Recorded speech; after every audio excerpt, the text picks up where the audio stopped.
The scam that tricked millions of athletes. Now, I don't know if y'all remember these little wristbands and necklace things. I remember back when I was in high school, these things were popular. And apparently, it was a scam. Two companies took over the world of sports, only to get sued, having to repay customers millions of dollars for allegedly selling a product that did nothing. Yet thousands of athletes not only used them, they loved them and swore by them. Alex Rodriguez, David Beckham, Ronaldo, Bryce Harper, Robert De Niro, Lindsay Lohan, and even Bill Clinton all wore these. A woman from Canada, not even knowing what it was, had her chronic pain from 2 wrist surgeries completely disappear after putting one of these on. It healed Clint Hurdle's elbow pain, and after battling neck pain 4 years, Kurt Schilling said he put one of these on and hadn't felt a stiff neck since. And all the... Is it placebo effect? Like, what in the world? What? This thing, people are saying this thing's healing chronic injuries. What? I heard someone say I healed their freaking knee problems. What? People talking about their neck injury, bro. What? Just to find out. See, that shows you the power of the mind, bro. That shows you the power of the mind, man. Because there's no way all these people put on a bracelet, a necklace, and it healed all this stuff magically. The mind, the brain, the mind is a powerful tool, bro. All the people I just mentioned didn't get paid to wear or say any of those things. Millions of people wore necklaces and bracelets said to be fueled by a nanotechnology operating at a subatomic level in the quantum field, using a hologram that is so complex it has infinite depth.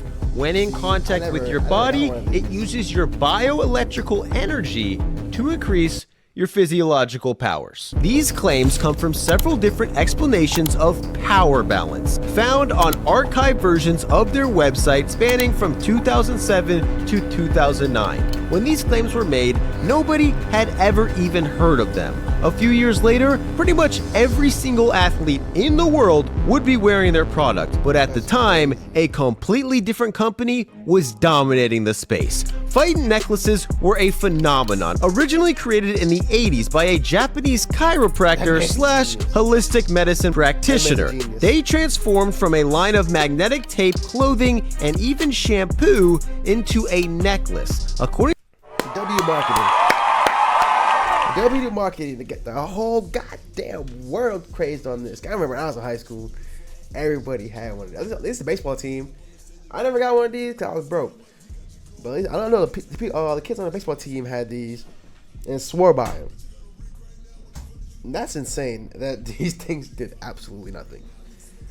Must have been a mental thing. According to Fightin, the secret ingredient was aqua titanium. According to archived versions of their website, they discovered a groundbreaking technology that for the first time ever could make the metal titanium dissolvable into water. They called it aqua titanium and claimed when worn on the body could penetrate a person's muscles and increase their health levels. From a scientific perspective, this was controversial, but after years, Fightin finally found their target market. Baseball was perfect for a product like Fightin, a sport that is obsessed with superstitions that make absolutely no sense. Turk Wendell would brush his teeth in between innings every single inning because he thought it made him better at baseball. The Yankees in 2009 were convinced a golden thong had powers, so when a player got into a slump, they would wear a golden thong that the entire team shared. And even though Mark McGwire went from this size in high school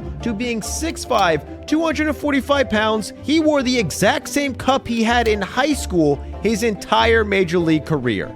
All right, we're out of pocket here, boys. We're out of pocket here, fellas. That is crazy. First of all, the golden thong. I'm a Yankees fan from New York through and through. The golden thong, bro. What the hell is that? Did y'all at least watch it? Wait a minute. I hope y'all at least watch that damn thong. Now, Mark McGuire, you're out of pocket for wearing the same cup since high school. Bro, that isn't why you're better at baseball. You ever think about the fact that you're 6'5", 240 now? He thought that helped him hit home runs. So the idea that a necklace filled with liquid metal could somehow help on the field performance wasn't even really that crazy. A multi-million-dollar industry was crazy. The Fightin' necklace first gained traction in professional baseball in Japan. The story goes that Randy Johnson is the origin of Fightin' coming to America. So I'd greatly appreciate it if you subscribed and liked this video so I can know that you enjoy this content and I can keep bringing you stuff like this on a regular basis. He discovered them while playing in an MLB vs. MPB exhibition in Japan in 2000, then brought them to MLB where they slowly spread until the 2004 Red Sox. Curt Schilling was supposed to be out for the playoffs with an ankle injury, then got an experimental ankle surgery invented by a Red Sox trainer. He became the first person ever to receive this surgery and didn't do it in a hospital. He got this experimental surgery inside the Red Sox training room the day before he had to pitch in the ALCS,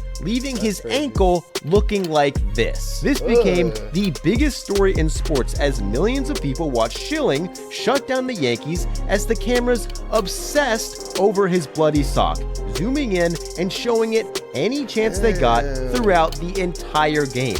And all these cameras fixated on Schilling also picked up his brand new Fightin' necklace, exposing this new product to millions. In fact, multiple Red Sox in 2004 wore Fightin' as they went on one of the most infamous runs in baseball history to break the curse of the Bambino. This was the beginning of a marketing breakthrough for Fightin'. In 2005, usage in MLB exploded. Over 200 MLB players were wearing Fightin', and Fightin' wasn't even paying them. Players genuinely liked them. Jose Lopez said he felt happier when wearing it. Andy Chavez said he thought he had more energy when he was wearing it. And Mariners outfielder Chris Snelling, who was battling wrist pain, said he would wear these at night and wake up with no wrist pain whatsoever. All of a sudden, Fightin' was getting tens of millions of dollars worth of free exposure from major leaguers who for the free.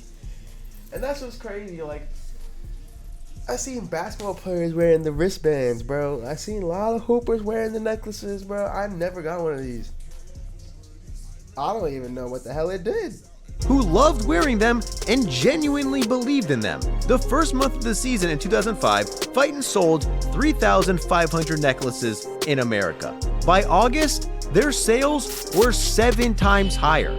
Fightin's were sold in every sporting goods store, at every elementary school recess, and every single baseball field in America, from Little League to the major leagues. They started selling tape and patches to help specific areas of discomfort. They created the Tornado, combining 2 Fightin's into one, becoming a signature look everywhere.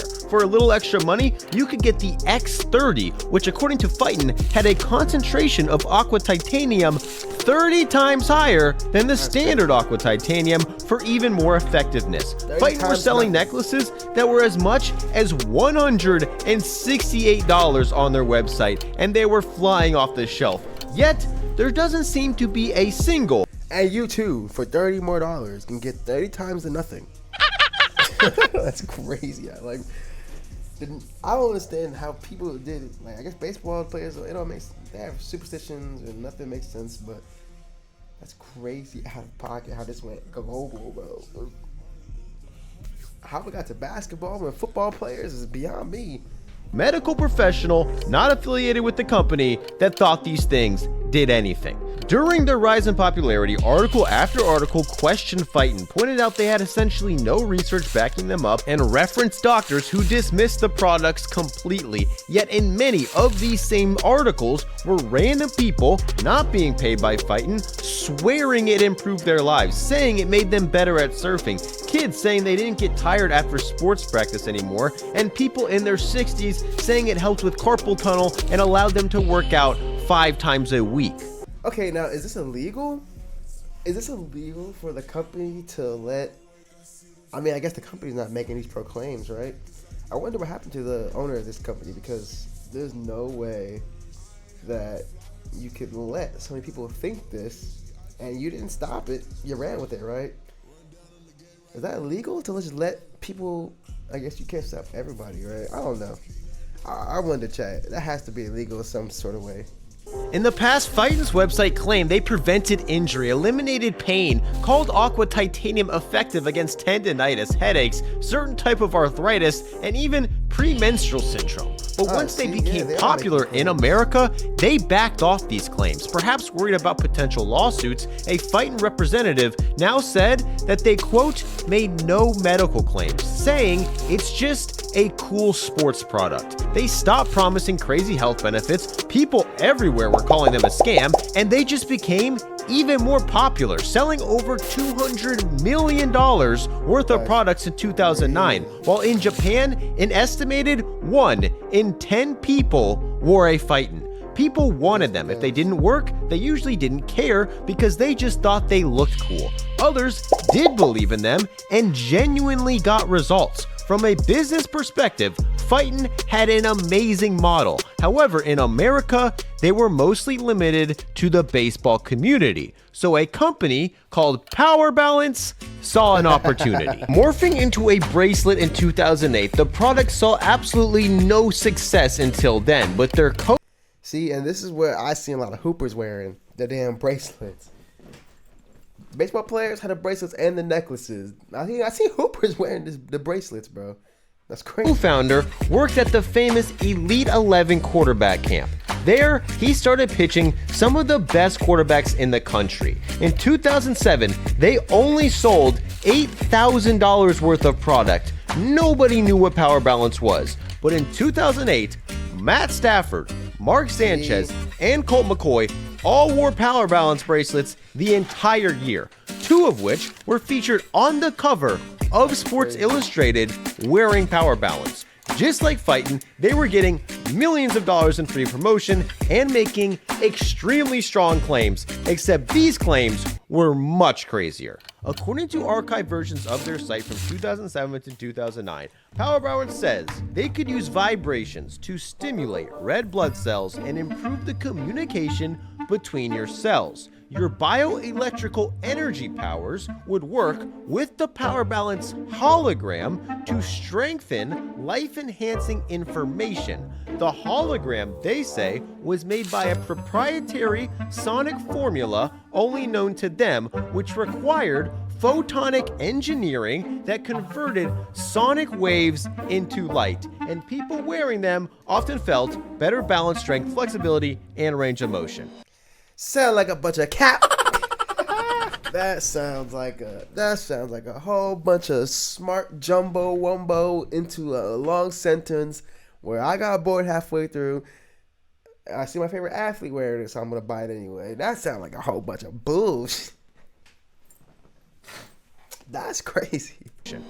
It's safe to say most scientists probably wouldn't agree with that. But these claims were made at the infancy of the company. By the time people actually started buying them, they were no longer on the website. They didn't make sense, but they didn't trick anyone because nobody read it. The thing that did convince people to buy Power Balance was this. The Power Balance test put people through a series of balance tests, then immediately redid the same test with the Power Balance bracelet on, and almost without fail, the person would perform significantly better with the Power Balance on. It could be done anywhere, so anytime someone wearing a Power Balance receives skepticism for wearing it, they could just immediately put the doubter through the test, who almost always had better results with the Power Balance on.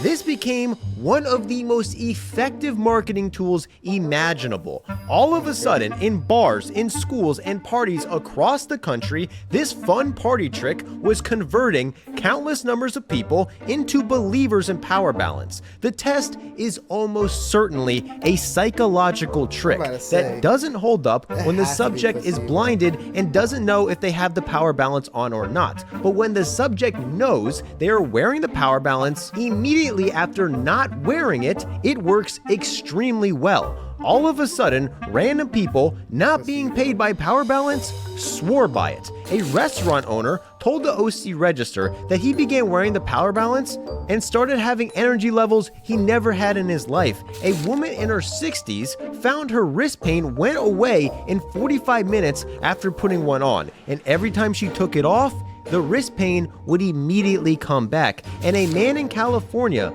put on the Power Balance after going through chemo and found it immediately cured him from throwing up. See, that's what I was hearing back in high school. And this damn wristband cures cancer symptoms. Bro, what the hell is you talking about, coach?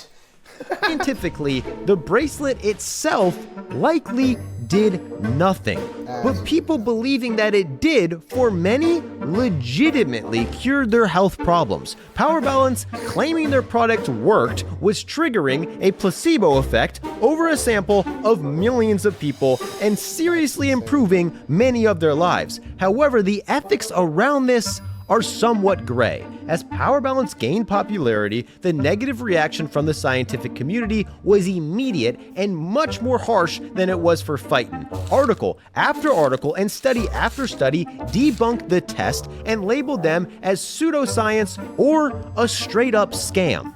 This type of backlash would soon cause the entire industry to collapse.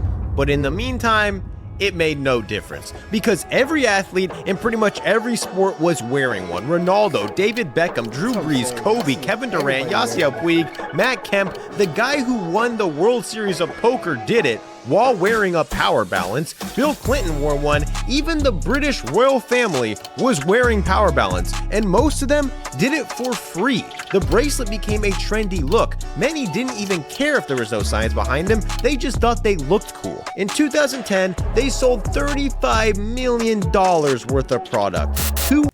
Oh my God. Bag alert. Fuck what the scientists say. We getting the bag, bro. 100 times more than they had just 2 years ago. They bought the rights to rename the Sacramento Kings Arena into the Power Balance Pavilion. They were bigger than ever and named CNBC's Sports Product of the Year. That same year, they also won a Shaquille Award, an award that goes to the biggest ripoff/scam of the year. On their website around this time, the insane claims that they had made years earlier were replaced with vague statements about how the company believed in, quote, various holistic practices and Eastern philosophies, without any specific medical claims the bracelet was supposed to help with. The reason for this, in part, was likely Power Balance being concerned about lawsuits, which were starting to come. In Spain that year, the Department of Health fined the company 15,000 euros. In Italy, they were fined 300,000 euros for deceptive advertising. And in Australia, they were being investigated by the government, who claimed Power Balance breached the company's trade laws with deceptive advertising. Is it deceptive if everyone's an idiot? Bro, what are you talking about, man? I never for a second believed that a little bitty wristband was gonna make me freaking faster, stronger, more flexible. Like, at a certain point, you gotta really look in the mirror here and be like, okay, did we really deceive everybody? Because it looks like we just finessed y'all for a bag. And like you said, some people even knew it did nothing and still bought the product, right? Is that deceptive, really? I don't know, coach. I never bought one, but I seen a lot of players have them shits on, and placebo or not. In response, Power Balance was forced to state, quote, we admit that there is no credible scientific evidence that supports our claims. They offered refunds to all their Australian customers, and according to them, the Australian government even threatened athletes who advertised the product. A few months later, they went bankrupt in Australia.